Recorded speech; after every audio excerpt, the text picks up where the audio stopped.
If you feel enhanced by your friends, your partner, or anything, it's a sign that you, at a core, when it comes to the relationship you have with yourself, feel incomplete. And that there is the foundation of a toxic relationship and a toxic friendship. Back to the Disney movie, what do we think? You see two people, two halves, and when you come together, the power of love. So toxic. Because what does it communicate? That you without that partner, without that soulmate, without that twin flame, you're nothing. You're just a half.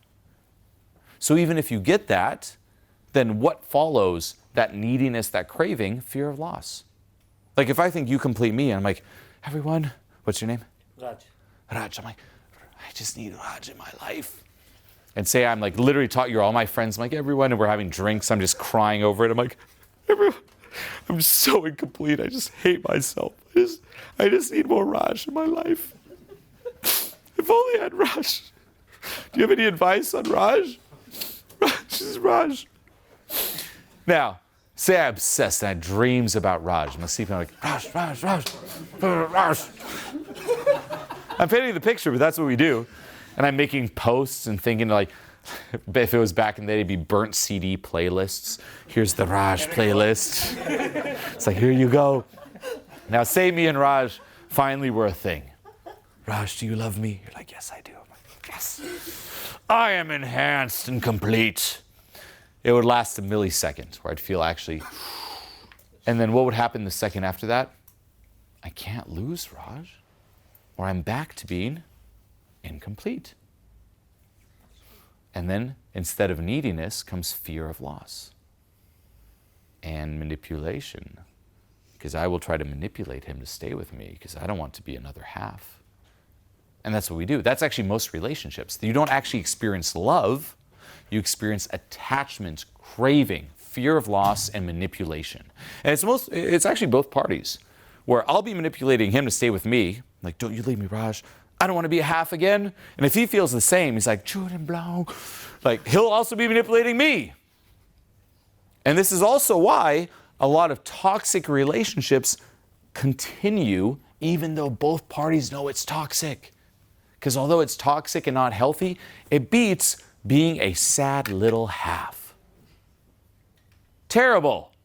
So for all of you here, instead of I'm a half looking for my other half, complete yourself. Otherwise, it's attachment and craving. If you want to experience love, it's two whole people coming together, and there's a certain synergy that happens. Now, to dive into this, a question I would ask you, and you should all ask yourselves, is, well, if I were to be alone forever, could I be okay with that? What if the universe came to you and said, you're going to be alone, you're going to be alone, you're going to be alone.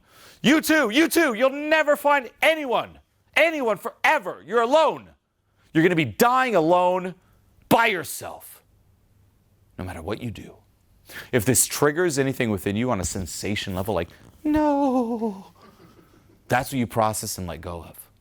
You should reach a point where this doesn't trigger you and you're at peace with it. Now, it could go against your intention and goal. To be clear, just because you're okay being alone doesn't mean your goal is to be alone. You could have an intention, hey, I want to be in a relationship, but I'm also okay being alone. And that is now a healthy foundation. It's, I'm complete, I'm okay with myself, and my intention is to find a relationship. And if it happens, great. If not, all is good. And that eliminates neediness. Then if you're in a relationship, you enjoy it. And if it were to end, there's no longer that fear of, if they leave me, what does it say about me? It's like, well, I'm good. I'm good either way. So sinking into these worst case, like deepest fear perspectives can be very beneficial. What if you were to be alone forever? What if no one would ever love you? What if you're never going to be in a relationship? Could you be okay with that?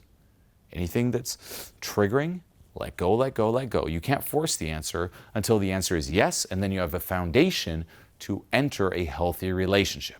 If you are someone who's very needy, you tend to project a lot on the person who will complete you. I fell into this trap. When I was very young, I used to think that, hey, if I could just get a girlfriend, this would solve all of my problems. Literally, I was like, if I just had a beautiful girlfriend who loved me, all my financial problems would be solved. My stress would be solved. My childhood trauma would be solved. Everything. And we have this unrealistic view. And we project a ton. We project like this person is perfect. They never go to the bathroom. They never piss. They never shit. It's perfume left and right. And we literally have such high expectations. Yet, what you realize, and this is actually also what links to a lot of breakups after the honeymoon phase, is you realize that person's just human, just like you. They got issues just like you. They piss and shit just like you. And this is when people bounce. Like, oh, it's not perfect. I'm looking for my perfect fairy tale prince or princess. No, have a realistic view. Now, even if you are someone who projects a lot, think about what it does to the other person. Like, say I meet you, and I'm like, you're perfect, blah, blah, blah. It's putting this unrealistic label that you then have to live up to. That's not fun. You then can't even relax or be yourself. People actually do this being modest with moi. They see me. You might know me from YouTube. Now, do you know me? No. You know the YouTube version of me, but you don't know me behind the scenes, and you have a certain perspective. And you project a lot because you fill in the blanks because there's a lot of unknown, and that's normal, and I've done it too. But then if you're to meet me, and I'll sense this sometimes with people like, hey, Julien, I want to meet you. And they're projecting, and they expect so much, thinking that I'm someone that I'm not. Now, do I want to be there and be like, hello? No, because option one is I try to live up to it and be someone I'm not. Option two is I'm me and it disappoints them. So that's what you're doing if you're obsessing and projecting. As opposed to, you know what? No, you're just a human. Hey, what's up? No pedestal. You're just like me. No one's above. We're all different. We're all equal. What's good? That's really the foundation. And then beyond that, change your approach to, instead of chasing and obsessing, learn how to attract. It's the difference between pursuing and attracting. Don't pursue, attract. Meaning, instead of chasing, ask yourself, well, who could I be? What could I feel? What could I embody that would make someone want to be with me? What would make sense? And even in self-help, it goes back to that term, to get what you want, you must deserve what you want, internally and externally. We try to look for cheat codes to get away with it. How do I get someone who's outside my league? Well, if you think they're outside your league, then unconsciously you don't deserve them. So why would it make sense for you to be with that person? You can only be with someone, and this is the foundation to the last, that you think is in your league. Now, this doesn't mean that, oh, well, they're outside my league. How do I boost up? You can also analyze, why do I think they're outside my league, and let go.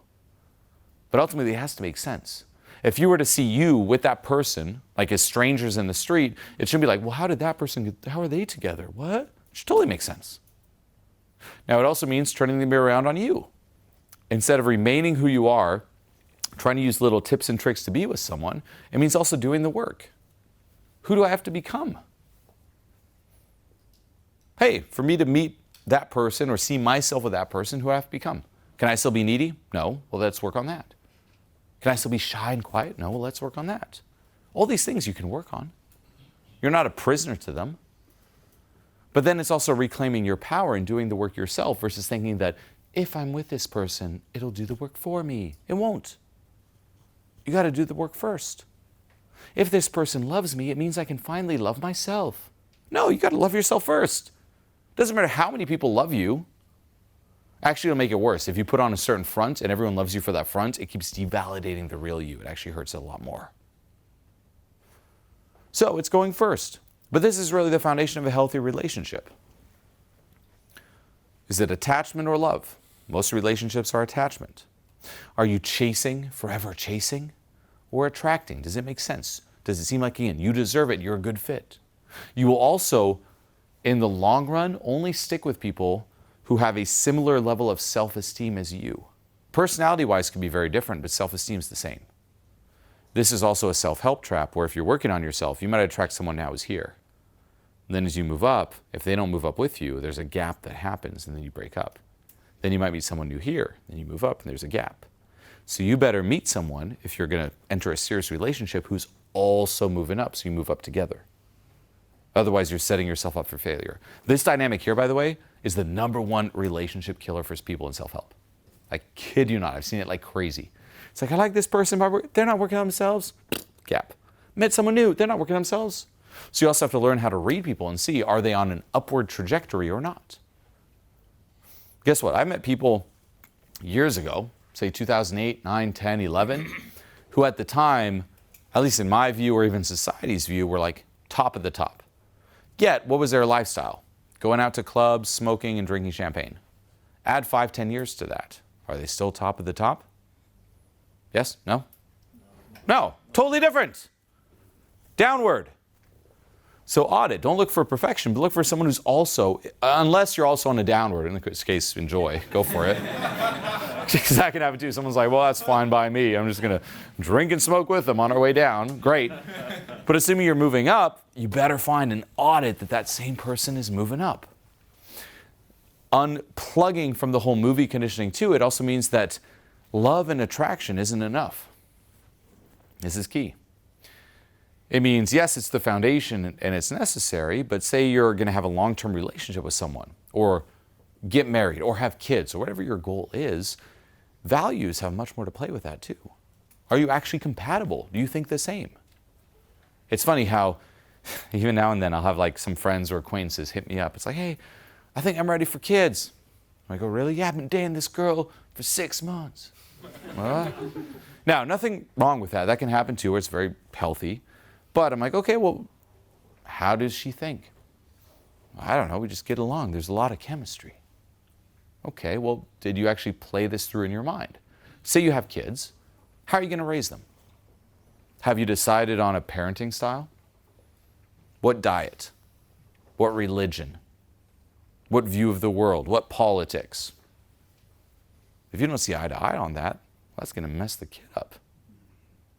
And now it's crazy. We're like, well, I don't think about that. I just think of my immediate gratification and pleasure. Well, there's a lot. That's just the basic requirement. There's so much more. How about finances? All these things. Like, we view it through our own little selfish, egotistical, like, here's how I'd raise my child. It's not just you, it's another person. Do you see eye to eye? And then ideally, too, it's, well, maybe not everywhere, but in the areas where we don't, do we complement each other? Meaning, and I believe I heard someone, I don't agree with everything he says, but I believe Jordan Peterson talked about this, where he's like, if you're married, instead of, say, a single parent raising or a single parent raising the kids, together you form this kind of avatar where it encompasses different aspects of each other's personality, and that's what the kid looks up to. So instead of, I'm only going to look up to my mom or dad, and again, doesn't mean you're fucked otherwise, by the way, to be clear, totally fine. But he said the benefit of married is you both complement each other, so the kid will look at this mixed avatar and take the best of both worlds, assuming it's a healthy relationship. If it isn't, and you're still together, then it could create this monstrous, shitty avatar and fuck the kids up even more. So again, to be clear, it's not like, well, we must be married or else. But it's an interesting thing to think about, how it's going to affect your kids. Then beyond that too, it's your relationship with yourself. The patterns that get passed on. We think just because we learn a couple things, then, oh, our kids will be so much better. No. Don't underestimate just how small things affect someone at a deep level. Even myself, this is something that came up when I started originally doing a lot of deep inner work, 2015. I realized that by default, I was just always stressed, no matter what. Even just in a room relaxing, I was like, just my default way of being. And diving deep, and this is not passing the blame, but I realized that my father was always like this. Very smart, very successful, but just always in a stressed way of being. Now, as a child, say you're always around that, and you're looking to whoever's raising you to how to be, well, they're kind of stressed, so I better be like that. And you adopt on the stress. That's just a small thing. You also adopt core beliefs. You adopt the relationship your parents have. That becomes your definition of love. If your parents fight a lot, you're like, well, love is fighting. This is also why you see a lot of toxic patterns where people keep going for toxic relationships where there's a lot of drama. And they know it's toxic. They know, oh, if I dated this person, it'd be very nice. But that's boring. Things going well is boring. Because I was conditioned to believe that love is fighting and drama. Parents divorced, love is abandonment. I'm going to go for people who cheat on me. Long distance relationships. Those things affect you like crazy. It's also why there's that famous saying, nothing changes from the age of 7. Sure, you grow older and your physical circumstances change, but the unconscious patterns that run you are forever present. You don't think those will get passed down? Beyond that too, say you do decide to get into a serious relationship or even have kids, your partner and your kid or kids are going to trigger you like crazy. If you don't know how to deal with that and process that, my God. Final thing I'll say here is my biggest epiphany having children is this. It sounds dark, but it's the truth. I always viewed myself, again, my first child was 2020, June 5th, 2020. At that point, I was 14 years into my self-development journey. I'd gone through a worldwide media scandal. I'd gone through hell and back. I'd done a lot of inner work, a lot of letting go. Considered myself a capable being. You're all here because part of you also considers me a capable being, enough for you to listen to me.